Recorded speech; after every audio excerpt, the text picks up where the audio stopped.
मेरे मन पे नहीं निर्भर करता, निर्माताओं के मन पे निर्भर करता है मैं कितने गाने गाऊंगा। आदमी, भेड़िया, शेर, चीता कुछ भी बनने को तैयार हो।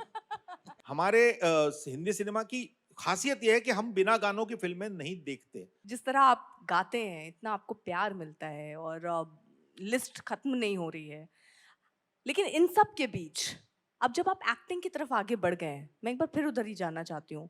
तो आपको एक ऐसा कुछ ऑफर देते हैं कि ठीक है, ये वाला रोल मुझे ऐसा कुछ करना है, मैं गाना भी गा दूंगा, मैं ये भी कर लूंगा। देखो मैं मल्टीटास्किंग हूँ, मैं एक गायक भी हूँ, मैं लेखक भी हूँ, मैं सिंगर भी हूँ, लेकिन ये बढ़िया सा रोल जो है मुझे मिलना नहीं तो चाहिए। ये एक अभी मैंने एक रोल ऐसा की। कोई पैकेज आपने बनाया है? नहीं ऐसे मैं देखिए दिक्कत क्या है, मुझे बहुत सारे लोग बोलते हैं कि आपको और गाने गाने चाहिए। मैं कहता हूँ हाँ। बिल्कुल गाने चाहिए, लेकिन ये दिक्कत ये है कि मेरे मन पे नहीं निर्भर करता, निर्माताओं के मन पे निर्भर करता है मैं कितने गाने गाऊंगा। तो उन्होंने मुझे उनसे कहना चाहिए कि आप उनसे और गवाओ। वैसे ही मैं रोल तो मैं सारे करना चाहता हूँ, मैं तो क्या बात बताऊं तुमको, क्या नहीं करना चाहता मैं। लेकिन वो डायरेक्टर को कौन सा रोल में मैं दिखता हूँ ये बहुत बहुत महत्वपूर्ण है। तो अभी जो मैं जिन रोल्स में दिखा हूं, जैसे थ्री ऑफ अस का जो रोल है जो मुझे बेहद पसंद है, मुझे उस डायरेक्टर के साथ, उस टीम के साथ काम करने में बहुत मजा आया। मैंने एक्टिंग को किसी अलग लेवल पे एक्सप्लोर किया पूरे पूरे पूरे इसमें। तो वैसे चैलेंजिंग रोल्स अगर मुझे मिलते रहे तो मैं कुछ भी रोल करने को तैयार हूं। मैं तो मतलब आदमी, भेड़िया, शेर, चीता कुछ भी बनने को तैयार हूं। अच्छा, आज जैसे ये पूरा गाने का दौर पहले फ़िल्मों में आ रहा है, फिर लोग एल्बम का एक दौर चला था, फिर उसके बाद ये दौर आगे बढ़ते-बढ़ते सीरियल्स के लिए गाने चले, वो भी बहुत हिट हुए, आजकल तो रील का दौर है। अब ओटीटी के लिए भी गाना, आपको लगता है कि उसके लिए भी और लिखा जाए, वहाँ पर भी वो वायरल वाला जो कीड़ा है, वहाँ पर भी बहुत काट सकता है, बहुत बहुत अपॉर्च्युनिटी बहुत बहुत खुल गई? बहुत बहुत बहुत हमारे यहाँ दिक्कत क्या हुई है कि ओटीटी जो आया ना वो कुछ वेस्टर्न आइडिया लेके आया। हमारे साथ क्या था, हमारी हिंदी सिनेमा की जो अच्छाई ये थी कि हमारे हिंदी सिनेमा की खासियत ये है कि हम बिना गानों की फिल्में नहीं देखते, हमें पसंद नहीं है।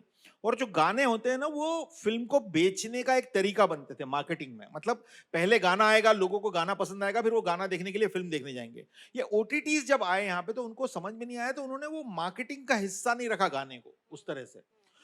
तो ओटीटी के गाने छुप जाते हैं, दब जाते हैं। बहुत अच्छे अच्छे गाने, एक राजशेखर का गाना है वो कौन सा गाना है वो, बहुत रेखा भारद्वाज का गाना, गाया हुआ गाना है, खूबसूरत गाना है।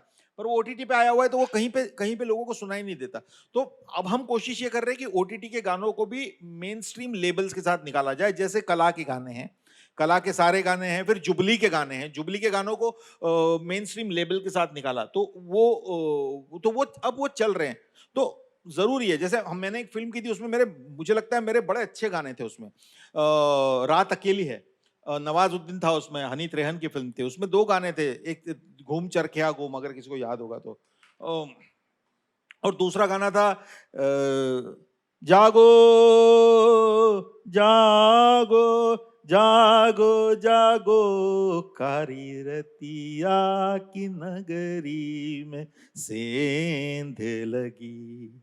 जागो जागो एक सुबह हुई, पैबंद लगी। जागो जागो काली रतिया की नगरी में सेंध लगी, जागो जागो एक सुबह हुई पैबंद लगी। तो इस तरह के गाने बहुत ऐसे ऐसे छुप गए, कहीं ढक गए, यहाँ निकल गए, क्योंकि एक एक मेथड नहीं थी उनको बाहर निकालने की। अब बन रही है और ओटीटी से भी अब बहुत अच्छे अच्छे गाने आएंगे निश्चित रूप से।